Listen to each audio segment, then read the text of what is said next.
Salut à toutes et à tous, je le dis à chaque fois, mais il faut le dire à chaque fois, je suis très content, très heureux de vous retrouver sur Animapart, un nouveau check, une nouvelle rencontre avec un professionnel de l'animation micro. Ça y est, mes notes sont prêtes.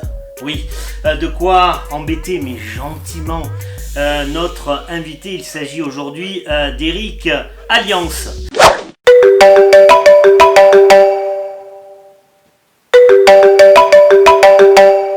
Salut Eric. Salut Sébastien, bonjour à tous. T'es beau sur Skype là. Tu as vu, il n'y a que sur Skype où je suis très beau, après c'est plus compliqué. D'accord. Alors, tu préfères dire de toi que tu es maître de cérémonie, c'est large comme appellation d'origine contrôlée. Mais qu'est-ce qui se cache, se dissimule dessous cela, maître de cérémonie, ça correspond à quoi Eric ? Écoute, maître de cérémonie, pour moi, c'est quelqu'un qui va s'adapter un petit peu à tous les événements. Tu vas passer par la présentation, tu vas passer par être speaker, par être ambianceur. Tu as tous ces rôles-là dans maître de cérémonie. Tu vas pouvoir présenter des artistes, tu vas pouvoir présenter des défilés de mode, tu vas être dans le sport, tu vas être là pour mettre l'ambiance, etc., etc. Donc, pour moi, maître de cérémonie, eh bien, ça regroupe un peu tous ces métiers et tous ces rôles de la profession. Eric, une question, tu ne pouvais pas échapper à celle-ci, puis je sais pas, on a dû te la poser plein de fois, en tout cas chaque fois je pense. Eric Alliance, ça vient d'où? D'une compagnie d'assurance, d'une enseigne de piscine? C'est quoi Eric Alliance? Pas du tout. En 2005, j'ai ouvert ma société en tant qu'auto-entrepreneur et j'avais décidé à l'époque, il y avait encore les pages jaunes, etc., de la mettre en haut des pages jaunes, tu sais, comme on faisait à l'époque. Et j'ai trouvé que les deux A, Alliance Animation, tombaient bien. Ça faisait en même temps Alliance, le partenariat avec les gens, parce que c'est un peu ça l'animation, c'est être partenaire et les accompagner. C'est l'animation purement.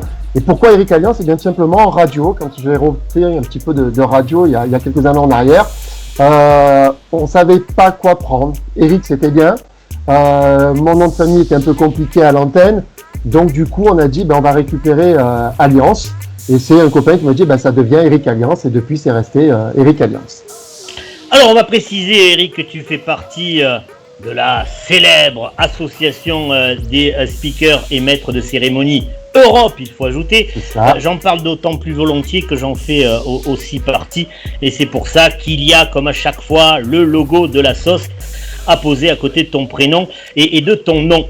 Ton parcours, tu as commencé quand l'animation micro ? Écoute, j'ai envie de dire que je suis un peu comme Astérix et Obélix, je suis un peu tombé dedans étant petit.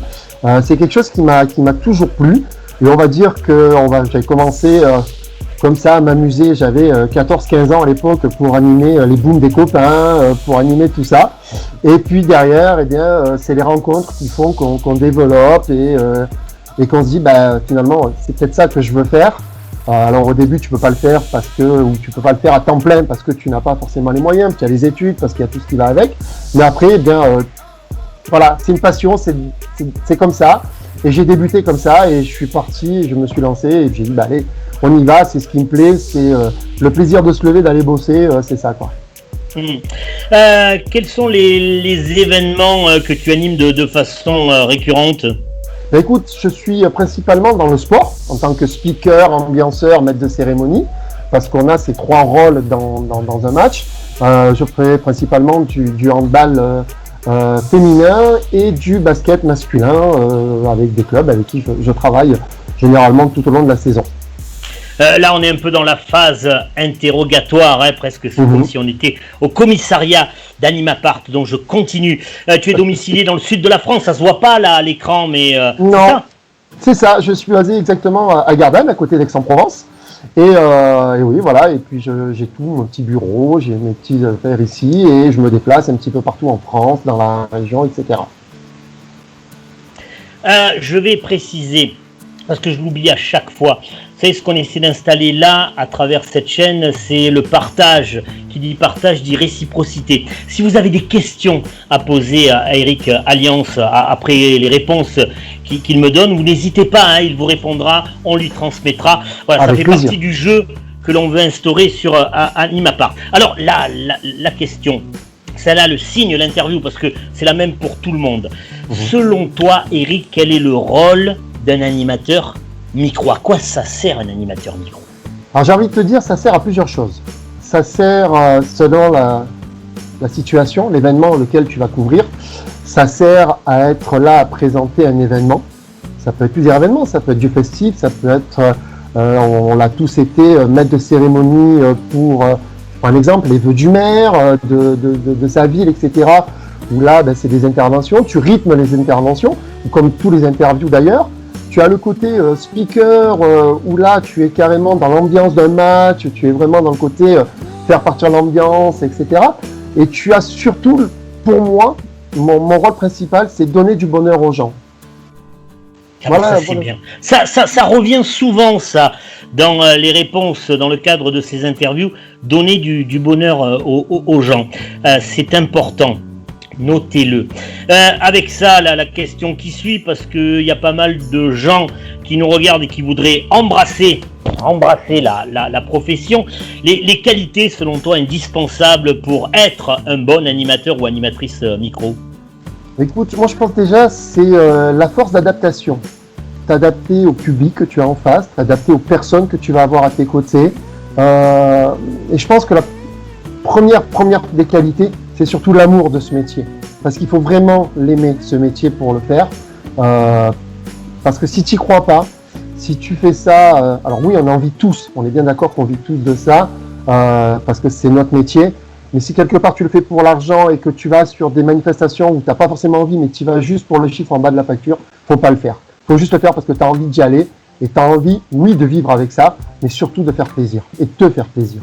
Je crois qu'il est là le maître mot. Eric Alliance, il y a le moment où on a le micro, mais il y a avant de prendre le micro. Tu prépares, tu bosses un événement avant, tu te renseignes, comment tu procèdes? Alors, j'allais dire, selon l'événement, effectivement, oui, je me renseigne avant sur les Google, etc. Si tu as des personnalités à interviewer, tu vas voir un petit peu les sites qui te donnent un petit peu l'historique, qui sait, pourquoi, comment. Sur les événements sportifs, oui, tu arrives, faut pas croire qu'on arrive en même temps que le public, bien loin de là. Il y a toute l'organisation avant, il y a également toute la mise en place de tout ce qui, alors pour moi, des mi-temps ou des temps morts, parce que là aussi, il y a des interventions sur le terrain en dehors des joueurs. Il y a également tout ce qui est présentation d'équipe, donc il me faut les compositions d'équipe, les délégués, les arbitres, tous ces noms-là, il les faut à l'avance. Et il faut se mettre en place en synchronisation avec tout le monde pour rester dans le protocole, parce qu'on a aussi un protocole en avant-match, comme pendant les temps morts, etc., où on a ce temps-là, et ces protocoles-là, il faut les connaître et se mettre en accord avec les délégués, avec les clubs, avec tout le monde. Animateur, micro. L'animateur, il est là, en face de moi, par Skype. Le micro, bon, tu l'as pas, mais qui dit micro dit technique. Là, ça fait partie de la technique, technicien. Quelles sont tes relations? Tu viens avant, tu fais des essais, tu apportes ta propre sono, tu as des techniciens dédiés? Non, j'ai pas de technicien dédié. Oui, ça m'arrive sur certaines prestations d'arriver avec mon matériel total. Là, ça veut dire 1 heure de plus avant les préparations pour installer ton matériel, faire les essais sons, etc. J'ai la chance, encore une fois, en étant passionné de ce métier, de l'avoir touché un petit peu aux manettes, comme on dit, que ça soit en live ou en son. Du coup, je sais un petit peu de quoi je parle. Mais par contre, ce que je voudrais surtout dire, c'est que les personnes qui sont... Alors, quand on est sur une scène, on est éclairé, on est beau, on nous entend bien, tout va bien. Sauf que s'il n'y a pas des personnes derrière avec les gens qui savent faire marcher ces appareils, les gens qui savent te mettre en valeur, les gens qui savent se faire entendre, qui savent te faire entendre, t'es rien. Et donc, total respect à ces personnes-là, parce que c'est vraiment le métier dans l'ombre qui fait mettre les autres en lumière, et sans eux, nous on ne serait pas grand-chose. Retenez ça, vous qui peut-être faites comme ça de façon amateur de l'animation micro, ou si vous le souhaitez devenir comme nous professionnels animation micro, intéressez-vous à la technique, parce que ça va permettre un meilleur dialogue avec celles et ceux qui s'en occupent. Alors je vous dis pas de devenir spécialiste, mais essayez de regarder, de comprendre un petit peu quel est leur job. Ça facilite grandement, croyez-moi, et Eric vient aussi de le dire, ça facilite grandement les choses. Eric, c'est ta seule activité ou tu as autre chose à côté? Non, je ne vis que de l'animation micro, que de ce métier-là. Encore une fois, je pense que alors, il y a quelques années en arrière, non, je le faisais pas, hein, je travaillais à côté parce qu'il faut quand même, faut pas croire que, on revient sur ce que tu disais tout à l'heure, ça y est, on a envie de faire ce métier, on le fait, on arrête tout et on fait ce métier-là. Non, il y a des relations à créer, il y a des contacts à faire, il y a pas mal de choses à mettre en place. Aujourd'hui, je peux dire que oui, aujourd'hui, je ne vis plus que de ce métier-là. Et j'ai tendance à dire, j'ai le plus beau des métiers, ma passion. Là, alors là, tu m'as mis une piqûre de bonne humeur là. Merci, Eric. Alors, qui dit vivre de ce métier dit trouver des clientes et des clients, trouver des commandes, trouver des marchés, des contrats. Tu prospectes de quelle façon ? Écoute, je prospecte de plusieurs façons. Alors, la première, on va dire, c'est maintenant les réseaux sociaux. Ça, c'est principalement, je crois, maintenant, aujourd'hui, il faut s'adapter à cela. Avant, on faisait des plaquettes, on faisait des cartes de visite, on envoyait cela par courrier, par fax. À un moment donné, on les envoyait aussi à l'époque. Aujourd'hui, je pense que c'est les réseaux sociaux qui font le plus. C'est le site internet. Même si le site commence, pour moi, à perdre un petit peu de rentabilité et plus avec les réseaux sociaux. Je veux dire, on a tous été, à un moment donné, confrontés, ou pas d'ailleurs, à avoir quelqu'un qui nous envoie un messenger sur Facebook en nous disant « J'ai vu ce que vous faites, ça m'intéresse, appelez-moi » ou quelque chose comme ça, parce que les premiers contacts se font comme cela. Donc oui, c'est principalement les réseaux sociaux, effectivement. Ça c'est bon, ça il faut retenir ça. Et oui, ce qu'on appelle la transition numérique, c'est bon aussi pour l'animation micro. Le job change, le métier change et surtout cette action de prospecter le champ des possibles donné par les réseaux sociaux. Il faut vraiment le prendre en main. Hein. Vous avez entendu Eric, là, une partie de ses prospects, eh bien, il est fait tout simplement par les réseaux sociaux. Il faut vous y mettre, hein, si vous êtes en retard là-dessus. Vous allez accuser de plus en plus d'écart avec les autres et la concurrence risque d'être rude. J'avais noté, je te fais voir parce que toi, le plaisir, bon, je vais pas te la poser, c'est notre question. Tu as répondu, je fais le plus beau métier du monde. Ça veut dire que la page de notre là, allez, hop, et ben voilà, ça y est, elle est finie celle-là. Hop. Alors, maintenant, là aussi, on va t'écouter attentivement, Eric. Les conseils que tu donnerais à quelqu'une, je fais bien, tu as vu féminin, masculin, oui. Parce que j'aimerais que les filles s'y mettent un peu plus dans le métier. On manque de filles dans notre métier. On manque de filles dans notre métier. Ouais, on manque de voix féminine. Ouais. Il y en a une qui était en train de m'appeler là, que tu connais, Stéphanie Poiré, du rugby, RC Toulon. Après toi, ce sera elle.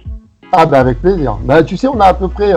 on fait partie déjà de la même association avec Steph, puisqu'elle est également vice-présidente de la SMC. C'est ça. Et en fait, on se voit régulièrement parce que quand le rugby club joue, j'ai tendance à aller la voir.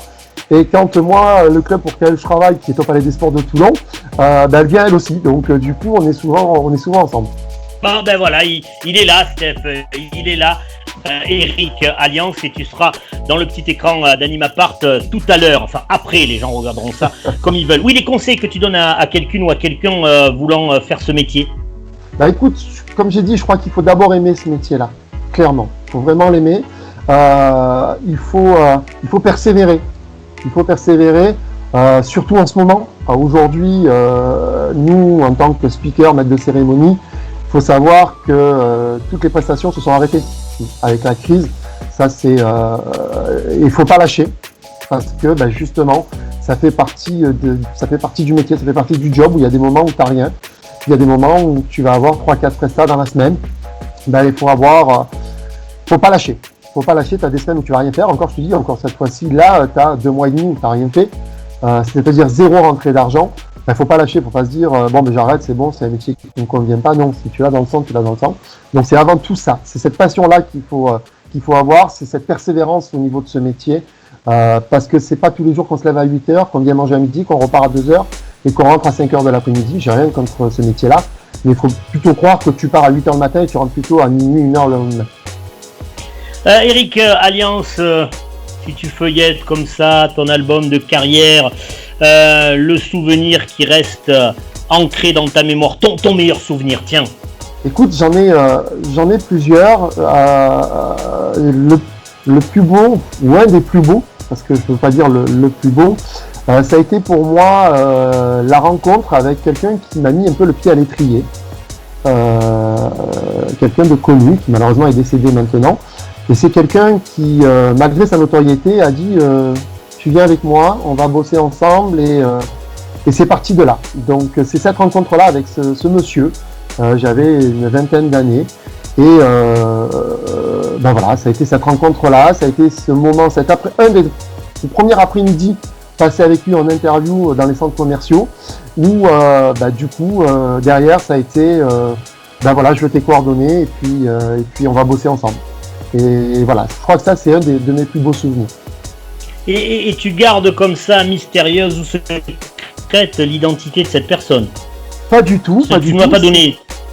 C'est parce que simplement c'est une forme de respect parce que c'est un ouais, qui m'a beaucoup on le touché. voit, enfin on l'entend.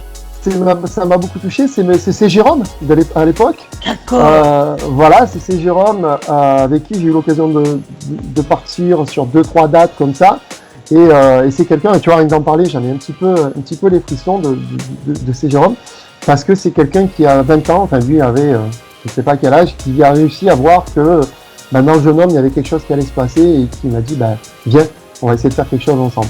Et puis voilà quoi. Donc je pense que là aussi, pour revenir sur ce que tu disais avant, je pense qu'il faut avoir les bonnes rencontres aussi dans ce métier-là.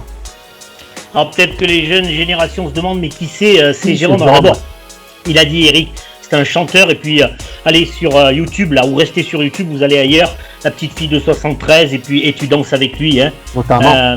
Ah là là, ouais, c'est Jérôme. Ça vaut le coup d'œil. Alors, où j'en suis? Oui, une question qui n'est pas marquée, qu'on n'a pas préparée. Non, n'aie pas peur. Tu as fait la foire de Marseille. Ce sont des marathons d'animation, ça, des longues journées et des journées qui s'enchaînent. Il faut avoir une bonne condition pour faire ce métier, condition physique. Ah oui, alors je me suis occupé, j'étais sur l'espace de la ville de Marseille, sur la foire. La foire, c'est 11 jours. 11 jours où tu arrives, il est 8h le matin, et ce que je disais tout à l'heure, si on repart, des fois il est minuit, 1h, pour être là le lendemain matin à 8h. Oui, je pense c'est un événement qu'il faut préparer. Alors autant professionnellement, parce que oui, il faut le préparer, même si c'est répétitif, justement, ça fait partie de notre job, de pas toujours dire la même phrase, pas toujours au même moment, de varier, etc. Et puis oui, il faut se préparer physiquement, donc alors, j'allais dire manger léger, c'est très compliqué quand tu fais la foire de Marseille de manger léger. Mais oui, il faut avoir un sommeil récupérateur, il faut savoir se mettre un petit peu, comme on dit, en off le temps où tu n'interviens pas, pour justement pouvoir se ressourcer. Ouais. Ça c'est à noter, hein. Ça c'est à noter, parce qu'il y en a, ils partent sur des foires et puis dès le premier soir on fait un petit peu la fête et après on n'y arrive plus.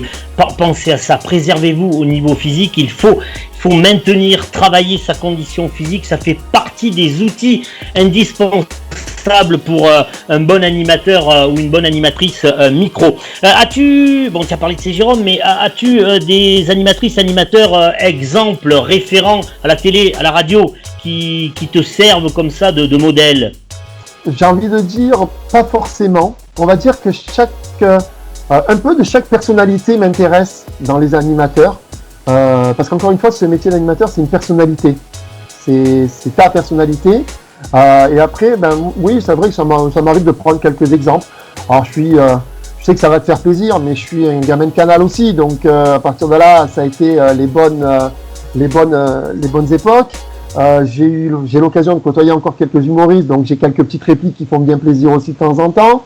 Voilà, j'ai un peu, je prends quelques trucs sur différents présentateurs en ce moment. J'essaie de m'adapter un petit peu. J'essaie surtout de voir eux comment ils s'adaptent pour peut-être prendre ou pas prendre la façon dont il a répliqué ou dont il a mené son histoire. Enfin, voilà, j'essaie de regarder, mais j'ai pas forcément quelqu'un de bien précis. Tu as pu le constater en bien ou en mal, en tout cas c'est un fait. Aujourd'hui, avec les outils mis à notre disposition, tout le monde peut aujourd'hui prendre un micro, animer, avoir sa chaîne de télé YouTube, avoir sa page sur Facebook, faire du buzz, dire tout et souvent n'importe quoi. Dans ce contexte-là, de fourmillement d'images, de mots, comment tu le vois notre métier demain? Écoute, je pense que c'est un métier il va falloir suivre l'évolution. Tu en es la preuve, il y a une évolution qui se fait, c'est les réseaux, c'est le YouTube, c'est tout ce qui est ce côté-là aussi. Et je pense que nous, on va être obligé, ou on s'y est obligé à s'y mettre déjà pour nos prestations. On a quelques exemples. Pourquoi? Alors, je peux pas trop en parler encore, mais il y a quelques trucs qui peuvent se faire sur des avant-matchs, il y a des choses qui peuvent se faire sur des après-matchs, sur les coulisses. Les télés le font, ce qu'on appelle le off avant, quoi, le off. Donc montrer un petit peu ça avant, montrer tout ce côté-là. Et oui, je pense qu'il va falloir s'y mettre, mais par contre, je pense qu'il va falloir surtout faire attention à ce que nous on va mettre, parce que c'est nous qui allons être les premiers à être sur ces chaînes-là. Et on est les premiers, ou parmi les premiers du moins. Mais je pense qu'il faut faire attention à ce qu'on met sur ces réseaux et sur ces pages-là, parce que c'est encore une fois, il y a du fake partout, quoi. Donc c'est pas, faut faire attention. Faut faire attention, mais oui, le métier il va forcément passer par les réseaux et forcément passer par les médias, bien sûr. Je commente les propos d'Eric. Oui, le métier va passer par les réseaux, mais on doit jouer les contrepoids. On doit jouer un peu les contre-exemples par rapport à ce déferlement de mots. Et dans ces mots, il y a souvent des bêtises, des mensonges. Ben, nous, les professionnels du micro, on doit être là pour établir les choses, l'équité et donner de l'info. De l'info, certes divertissante, mais de la véritable information. Merci, Eric, d'avoir pris le temps. Mais tu vas pas partir comme ça, hein? Ah, je croyais, moi, que c'était fini. Non, tu vas pas partir comme ça. Le premier à y être passé, c'est Thomas Bré, c'est tout nouveau sur Check, dans Check sur Animapart. Voilà, je remets les choses dans le bon sens. C'est le défi. C'est le défi. Et là, je vois de la buée qui vient sur télé. N'aie pas peur, ça va bien se passer. Non, mais j'ai confiance en toi. En plus, on va prendre un sport que tu connais. C'est le basket. Quel super sport à animer, le basket, hein. C'est un régal, c'est un show. Deux super sports, deux sports en salle, qui est le hand féminin, comme je t'ai dit, et le basket. Et c'est deux sports où c'est fabuleux parce que le public est là, répond, les joueurs vont vers le public et c'est génial. C'est génial. C'est génial. Il y a toute une ambiance, faut venir le vivre. C'est vrai que c'est sympa. Oh, j'ai pas réellement préparé le défi, mais il y a un truc qui me vient. T'as Netflix ? Oui. Ouais. T'as entendu parler de La Dernière Danse ? Cette non, série. Je dois t'avouer que je suis pas trop sur la télé en ce moment. C'est vrai que je suis plus dans la préparation de mes jingles, etc. pour la saison prochaine, parce que du coup on profite de ce temps un petit peu mort, excuse-moi l'expression, pour anticiper la saison d'après. Donc c'est vrai que non, je suis pas forcément. Alors, si tu peux, Eric, jeter un coup d'œil, ça va m'aider moi pour le défi. La Dernière Danse, c'est 10 épisodes sur les Chicago Bulls qui ont été le club du XXe siècle. Et évidemment, dedans, il y a Scottie Pippen et il y a Michael Jordan. Alors, pourquoi je te parle de Michael Jordan ? Voilà, imagine-toi, tu es au micro, au parquet de hier Toulon Bar Basket. Je vais te raconter un truc complètement hallucinant, voire débile, ça ne se passera jamais. Mais c'est le défi, Eric, c'est le défi, c'est le défi. Voilà, et donc ça a été annoncé partout, voilà, 10 jours qu'on ne parle que de ça, l'équipe TV, enfin tous les organes de presse spécialisés dans le sport et qui plus est le basket ne parlent que de ça. Ce truc incroyable, il l'a fait une fois, il pourrait le refaire deux, enfin non, ça sera pas possible. Le retour, Eric, de Michael Jordan sur le parquet de hier Toulon Bar Basket. Vas-y, t'as le micro. Mais c'est comme ça le défi. Ouh là là, alors il faut dire que tu es dans un bureau en train de faire une interview et tu t'imagines être sur un parquet de basket sans la musique, parce que tout ça il fait aussi les jingles, la musique, la parade de lumière, etc. Je pense que ça va être un petit peu compliqué à faire, je dois t'avouer. Mais ouais, allez, on va essayer de relever le défi. Allez, qu'est-ce que tu demandes là ? Noir sale, c'est ça ? Ah ben là, c'est alors pour parler un petit peu technique, c'est noir sale, c'est lyre blanche qui part un petit peu partout avec des poursuites, la fumée au sol. C'est vraiment la grosse ambiance, quoi. Là, c'est même plus on regarde dans les trucs, quoi. Je veux dire, c'est quand même. Enfin, Jordan, pour ceux qui aiment le basket, c'est l'événement, quoi. C'est le monsieur, donc. C'est voilà, et tu te dis là je pense que là il faut faire une grosse mise en scène, et oui là c'est noir sale, c'est plus que sur lui, quoi, c'est Dieu et il faut qu'il soit là, quoi. Donc après c'est vrai que encore une fois mettre ça en place c'est pas évident parce que t'es pas dans le contexte, t'es pas dans le côté émotionnel aussi de présenter. Je crois que d'ailleurs avant de présenter Michael Jordan je serais tombé 6 fois dans les pommes avant. Ne serait-ce que d'aller le voir, tu vois, donc déjà, Parce que voilà, et encore une fois, on revient sur le fait qu'il faut être passionné. Ouais, après là, je pense que tu calcules même plus tes cordes vocales, tu calcules plus rien, et tu lances le truc. Quoi. Ah ouais, il attend voir. T'imagines, il a le numéro 23 au sein du 5 majeur de hier Toulon Var Basket. Comment tu l'envoies là sur le parquet? Écoute, moi je serais tendance à dire, mesdames et messieurs, je vais vous demander s'il vous plaît à toutes et à tous de vous lever. Il est là. Il arrive. Il fait partie du 5 majeur. De retour au hier Toulon Var Basket. Le numéro 23, Monsieur Michael Jordan. Waouh, mon Eric, tu vas. Mais regarde. Regarde je m'y voyais. Alors eux ils ont pas le casque, mais moi j'avais le casque, j'en ai pris plein les tympans. En tout cas, c'était pas facile comme défi, mais j'ai pas réussi à te prendre au piège, tu t'en es bien sorti. En tout cas, comme tu t'es bien sorti de cette interview, mais le but c'est pas de mettre les gens dans les cordes, c'est justement qu'ils nous apportent leur retour d'expérience, leur expertise. Voilà, merci à toi Eric, ce fut fort sympathique. C'est juste un petit mot si tu le permets, je voudrais remercier les personnes qui nous font confiance. Alors, moi personnellement, puisqu'on est ensemble tous les deux, mais aux personnes, à nos clients, nos partenaires qui nous font confiance. Que ce soit les clubs ou que ce soit toutes les personnes qui sont là, parce que encore une fois dans cette période un petit peu difficile, certains sont là derrière à t'envoyer des petits messages, à t'envoyer des petits mots, etc. en disant on est là, l'année prochaine on compte sur toi. Donc j'aimerais les remercier, ces personnes-là. C'était bien de terminer ainsi. Merci Eric Alliance. N'oubliez pas, si vous le souhaitez, de lui poser vos questions par écrit, on lui transmettra. Il se fera un plaisir, Eric, de vous répondre. Voilà, encore une fois, vous avez été là, c'est fort sympathique pour nous.